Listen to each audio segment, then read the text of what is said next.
Hey guys, how's it going? Bernadette here. Um, I'm getting ready to start the live with Janet. I'm just gonna invite her.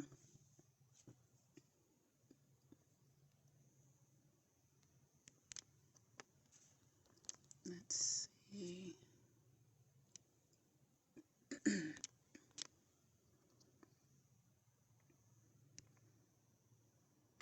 All right. I'm just figuring out how to share this. There you go.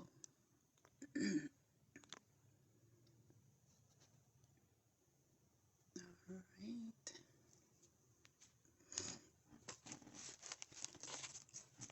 Yeah, I'm just waiting for Janet to come on.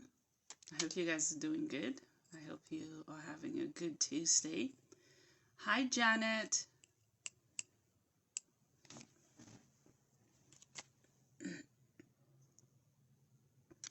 All right.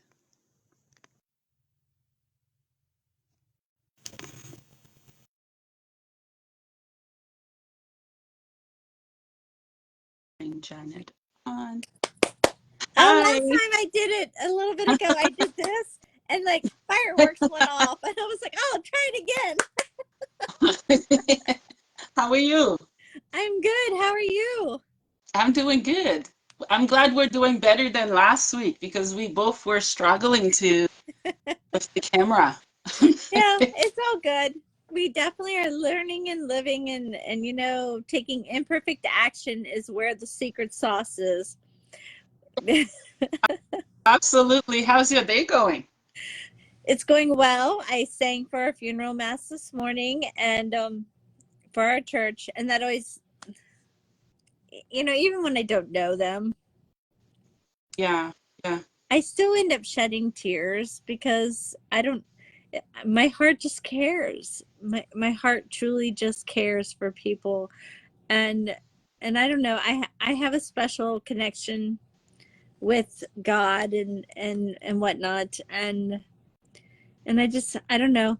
I don't get like boo-hooey, but I'll have tears that will just kind of trickle down, but I love that I can gift my voice with the choir to help make the day a little bit better for a family. Yeah. So, and it really wasn't on purpose to lead into grief, but but it kind of like goes hand in hand. It does. It does. And I'm just so excited we're talking about this topic because this is an example that grief, it lives on and we can experience it at any time, right? Yes. Yeah, yeah. And today the priest was talking about, he got to meet with the gentleman before, and I guess when he was our associate pastor back in 2009, this gentleman was like, "I will help you," and he's like, "You wouldn't let me call him older." So I had to call him my senior mentor. And so, and the gentleman had lived a righteous life, and yet when it came down to that last bit and he got to meet with him, he said, "Is it okay to just let go?" And the priest is like, "Absolutely. You have done everything in your power to share Jesus with people, and it's Mhm. time to rest and just go be with the Lord." And that is a very special moment. I was blessed to be able to be there when both of my parents left this earth. And it was only after the fact, when I was talking with my father-in-law, because he had lost his mom and his dad and his brother and his sister, Mhm. and didn't have that closure on any of them. And I was like, wow, like, mom, dad, thank you. Yeah, yeah. I always look up I don't know, I don't know why, but it's habitual. When I want to talk to people that have passed. And yesterday or the day before, when I went to go get to the candy store, to get candy for St. Nicholas, and I always, like, the way route I take, I go past my godmother's house. Well, what was my godmother's house, And like when I drive past that house, it's her house. It will be her house and her husband's house till I am no longer here, because that was their house. And it was funny. My brother had found a really, really old picture of like going back in memories, and like almost all of those uncles and only one of those uncle and aunts are still around. But when I was looking at the picture, you know, and it was in black and white, and I'm like looking at this one, and I'm like, that looks like me. And then I'm Was like, it was my godmother. And I was like, oh my gosh, I didn't like it, like totally, when I was like in high school and I had the short layers and the curly hair and that, I didn't realize that I looked that much like her. But what's funny with that, what's unique about that is that aunt was my dad's sister, and her husband was my mom's brother, so we were doubly related. So but it's kind of, yeah, and like, and then I thought about that, and I'm like, I never knew we looked that much alike. And Yeah, so that's fascinating. That's really cool. So, Janet, do you mind introducing yourself for those who are joining us for the first time for this part two series that we're doing on grief and yes, who are you, Janet? Introduce I us. am Janet Shane, and I live in Ohio, and I am a health business owner, but I also have a coaching certificate for life coaching, and have lost my parents to the Lord. And I have been through multiple big life-changing events in my life that I've done some grieving, and I probably continue to grieve. I mean, we all do, because we all have our level of grief and the stories to go through it. But I want to just share as much of my knowledge that I have as I'm going through my journey with someone else to help them with where they're at. Yeah, I thank you for sharing. All of you know who I am. My name is Bernadette. I'm the host of the Unleashing Potentials podcast. And together, Janet and I were doing a part two series of this amazing topic on grief and grieving. As you can see from the introduction that Janet gave us, on. It's not linear. It goes up and down, and it can come on at any time. When we least expect it, it can happen, right? And it can happen to anybody. And an example that you give of the funeral and choir is that when one person grieve, all of us grieve as a community, collectively. Mm-hmm. Yeah, yeah, Yes. yeah. Yeah, so this week we're doing part two of this series on grief and grieving. And let's do a quick recap. Do you remember what we talked about last week? The 5 stages of grief. Yes, she remembers them. What were they? I Denial, Yeah, anger, yeah. bargaining, Mm-hmm. I don't know, and then acceptance. Where does that leave me? Let me grab the book. And let you to fill in on the one Yeah, that's slipping my mind right now. yeah. So denial, anger, bargaining, depression. Ah! How could we forget Sorry, that depression? is like a huge one too. Yeah, and Sorry. acceptance. Yeah, Yes. yeah. So yeah, we covered those last week. So this week we're gonna cover what happens on the inside of someone when they're grieving. We're gonna talk about the process, and we're gonna touch on a few key points. But the first one I want to start with is emotion. You know, when we lose something or someone, how our emotions can be like the ocean sometimes. It may look all smooth sailing and beautiful, but on the inside, it's not the same story. What are your thoughts on emotion and grief, Janet? My story on emotions, and as I've been doing mindset work and learning with the coaching, and that is the what number one thing that you can do for yourself and gift yourself is emotions aren't good, they're not bad, they're not right, they're not wrong, and you are not your emotion. Hmm. If you're depressed, you can say, or if you're happy, or if you're sad, let's say sad. I am experiencing sadness, because our words mean so much. And when you say I am sad, then you're trying to be that emotion, and you're not that emotion. You're just experiencing sadness. And so by making that subtle little switch, it empowers you to be able to make a choice about, is that, like when I was at church and I started to cry, you know, is that what I want to experience?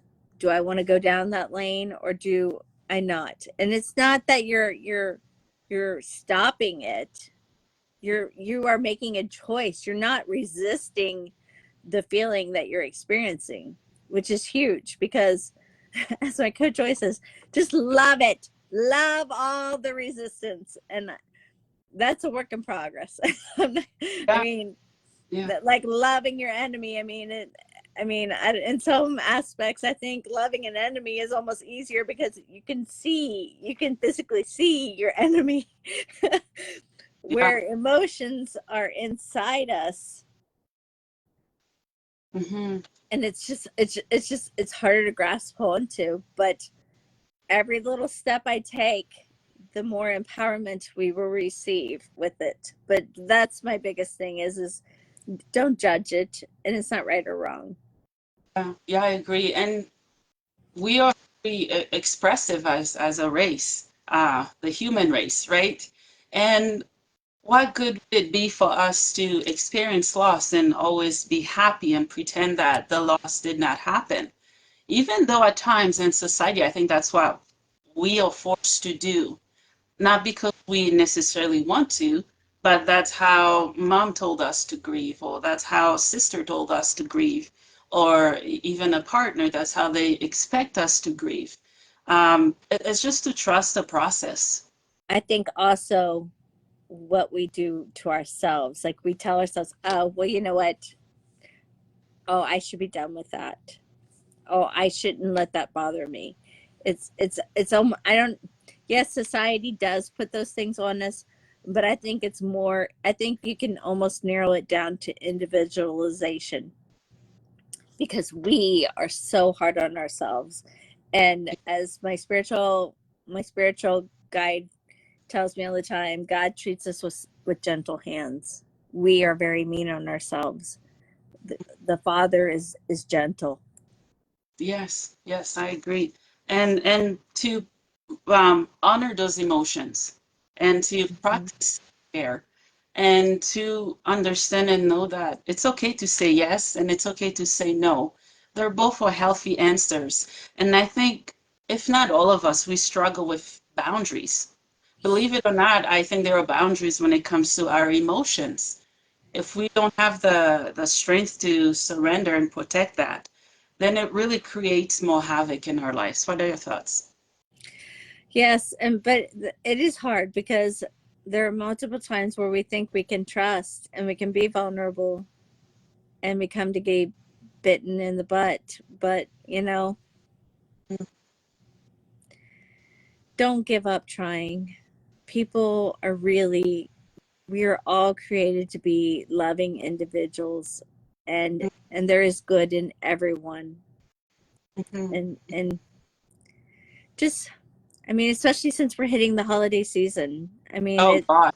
We're going to be around people that we're not normally around, Yeah, yeah, and we don't know, don't go up like this, with these walls around us, yeah. but maybe have them, like, like they're open, but you're looking at them, and kind of feel, ask more questions than you speak, because by asking more, then you'll get to know them a little more, and you can judge off of them, or just, and just plant little seeds. Don't go diving in and say, oh, well, Granny Sue lost me. I Yeah. lost Granny Sue this year, and I'm so upset, and life's not fair. And Mhm. no, just drop. Oh, I've been better, and just let. And if they want to open the door, then allow them to open the door.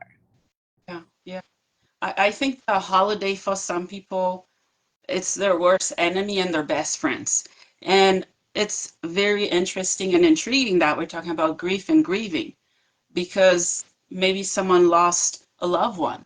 Maybe if it was around the holiday, that's even more torture to go through it. And also, you get to see all the in-laws, outlaws, just all of them in one room, bickering and pretending everything's fine.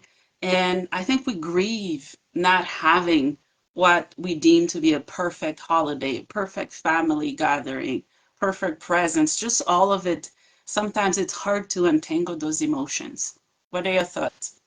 I think for many a years, I went into Christmas with this like huge expectation of like, oh, it's gonna be so great, and blah blah blah blah blah blah blah blah. And every Mm, time I would be let down, and and because I'm a lot younger than my siblings, and mhm, I went in with this expectation that they were going to talk with me and they were going to converse with me and whatnot. I actually end up conversing with my nieces and nephews more because I have more in common with them, mhm, mhm. ish. I don't know. I'm somewhere in between now. but but so it kind of got at the point where I started to put up the walls, and now I am learning. I was on a call or something earlier today, and we talk about don't don't go in and yeah, blah, blah, blah, blah, blah, blah. Go in and ask questions, like ask them about their family, ask them about how their job's going, what do they do for fun, or and just like you were saying with losing them right at the holiday here yesterday with my business, I found somebody on Facebook Mhm. in an ad, or I don't know, someone I didn't even know, but I took the time to look at her page, and I saw that she's burying her mama. Ooh, And I commented and just said, my heart's to you, because losing your mom is, at least for me, was, I mean, it was hard for my dad too, but dad went and joined mom. So, but when yeah, but my heart goes out to anyone that is very close to their mama and they lose them, and to lose them this close to Christmas. I yeah. remember in 1996 on Christmas Eve, we buried my grandmother, and that was my last Christmas at home with my parents before I got married. And my mom's like, I don't want to do Christmas. And I'm like, Mom, that's not what grandma would want. Yeah. And in hindsight, I was very selfish. My poor mama lost her mama, and but I was like all about me, like mama, this is my last one before I get married. Like, Mm, no, and yeah. but I can't undo it. Yeah, yeah, yeah. Thanks for sharing. So I want to acknowledge a few people that are watching. Um, Kalina Poep. I'm not gonna say last names. I'm sorry. Hi, Kalina. Hello, Anissa, and my beautiful friend Kayla is watching as well. Hi, guys. We're just so excited that you're here with us to continue talking about this conversation. The next key point we're gonna jump to is regrets when it comes to grief and grieving. Well, I just gave you one. We're on the same waypoint. Yeah, yeah. Some of the regrets we may have is of the unsaid, what we could have said, what we could have done, how we could have done certain things, and how we could have changed the situation. I think one of the poorest type of regret that we can carry around is when we lose someone, they go without us forgiving them or making the situation right. And we're left just shattered because we could have forgive them. We could have brought certain things up and we didn't do that. But I believe that even though they're not here Hmm. physically, I believe they are here spiritually and that they can hear you. And you know what? If you Yeah. want to forgive them, then that is sitting on your heart for a reason, because God doesn't want you to carry that. That is not a burden that we are meant to carry, and we are all imperfectly perfect. Hmm. We made, and purge it, Hmm. purge it out, talk, talk it out, talk it to them, talk it to, you know, to God or whoever, the universe, whoever it is that you believe in, and ask for that forgiveness, because we're not meant to carry that burden. Yeah, it's a big one to carry. Yeah, yeah. Let's talk about tears. When it when it comes to grieving and grief, um, okay, here's what I've learned in society is that because someone's a man or woman, they have responsibilities and certain ways they were raised. When they show emotion, therefore that makes them weak, which is so wrong. I love when people are raw and honest and authentic. That draws me in. When someone put on a mask or a shield, I'm like, do you mind moving that to the side because I can see through it? I want to see just you. What are your thoughts when it comes to, people crying and people judging them because of what they're feeling and their emotions? I don't think it's anyone's place to be judging you on whether your eyes are leaking some water and baptismal tears or not. Oh, Janet, you're on fire today. I love it.